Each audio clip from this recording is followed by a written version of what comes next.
नमस्कार, स्वागत आहे परत एकदा हायफाय एज्युकेशन सर्व्हिस या यूट्यूब चॅनलवरती. फायनली नीटचा रिझल्ट आलेला आहे. आपण सर्वजण नीटच्या रिझल्टची आतुरतेने वाट बघत होतो.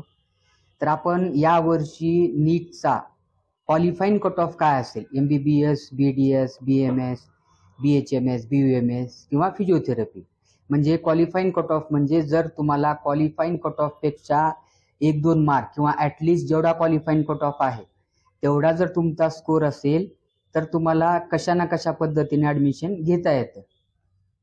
म्हणजे IQ कोटा असेल, मॅनेजमेंट असेल किंवा ओपन स्टेट असेल. आणि जर क्वालिफाईंग कट ऑफपेक्षा 1 मार्क जरी कमी असेल तर तुम्हाला कुठल्याच पद्धतीनं ॲडमिशन घेता येत नाही. ठीक आहे. तर यावर्षीचा किती आहे, अनरिझर्व म्हणजे ओपन आणि EW साठी जो आहे 144. जेवढ्या काही कॅटेगरी आहेत ते एकाच मध्ये कन्सिडर केले जातात. ज्यावेळेस तुम्ही ऑल इंडियाची काउन्सिलिंग करता त्यावेळेस तुमचं NT1, NT2 किंवा NT3 जे काय असेल ते तुमचं OBC मध्ये कन्वर्ट होत असतं. सेंट्रल काउन्सिलिंगमध्ये MBBS आणि BDS साठी MCC काउन्सिलिंग आणि आयुष कोर्सेस साठी EECCC.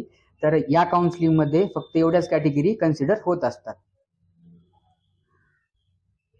त्यानंतर दरवर्षीप्रमाणे आयुष कोर्सेस जे आहेत BMS, BHMS, BUMS याचा क्वालिफाईंग कट ऑफ दरवर्षी कमी होत असतो. तर यावर्षी किती आहे, 113 आहे किंवा 144 आहे. तर 100 पर्यंत येण्याची शक्यता आहे. त्याच्यापेक्षा जास्त कमी येऊ शकत नाही. ॲटलिस्ट 100 पर्यंत तरी येऊ शकतो. आणि MBBS, BDSचा जो क्वालिफाईंग कट ऑफ आहे तो कधीच कमी होत नाही. आणि ज्याही विद्यार्थ्यांना ओपन स्टेटमध्ये ॲडमिशन घ्यायचं आहे त्या सगळ्या विद्यार्थ्यांना ओपनचाच क्वालिफाईंग क्रायटेरिया लागू होतो.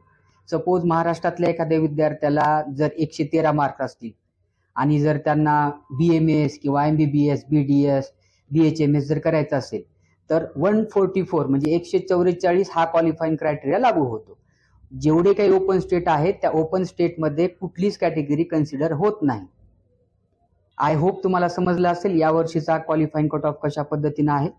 आणखी जर तुमचे काही डाऊट असतील तर तुम्ही कमेंट करू शकता किंवा खाली दिलेल्या नंबरवरती संपर्क करू शकता. भेटूया नेक्स्ट व्हिडिओमध्ये. तोपर्यंत धन्यवाद.